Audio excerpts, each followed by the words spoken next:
My name's Sam Kuenzel. I wrote Little Boy Soldier. It's a poem about propaganda and how war can change a person. Yeah, that's right. Okay.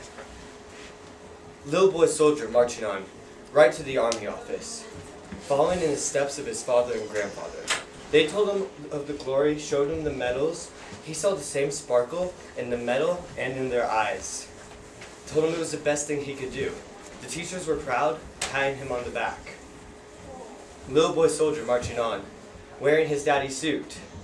He thinks of the posters and commercials, the trumpets playing, the men saying they are the enemy, saying that only the best could be a soldier. He wanted to be the best. It was his dream, just like it was supposed to be. Little boy soldier marching on, right to the desk with the big man. They check his height, weight, check his eyesight, and ask him one question. Son, you ready to be a hero? He gave a salute and a loud, "Sir, yes sir," just like in the movies. The man smiled and said, "Good job boy, meet here tomorrow for the bus." Little boy soldier marching on, walking to the bus station with his father. Big backpack on his shoulders. Overwhelmed with pride, he and his father cried.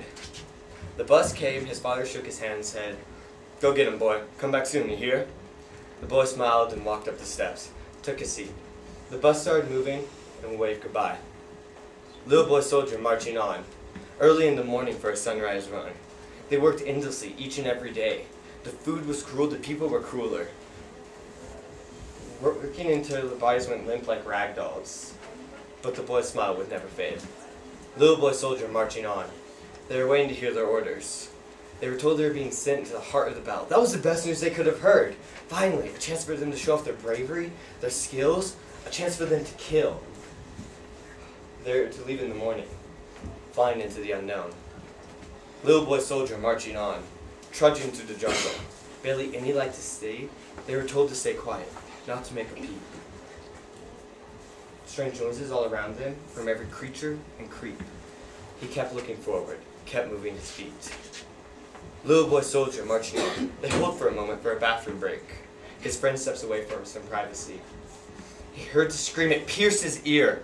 He turned and he ran faster to see than he ever had before to see what had happened. But what he saw, he could have never been ready for. Little boy soldier marching on, to the tree that his best friend hung from. It was a trap for his friend. He grabbed him by the ankles, hoisted him up. There were needles all around him, cutting into him like knives. The blood ran down the tree like a warm sap of pain. The worst part was, he was still alive. Unable to speak, looking down at him with big blue eyes. Unable to speak, his tongue was gone. Little boy soldier marching on.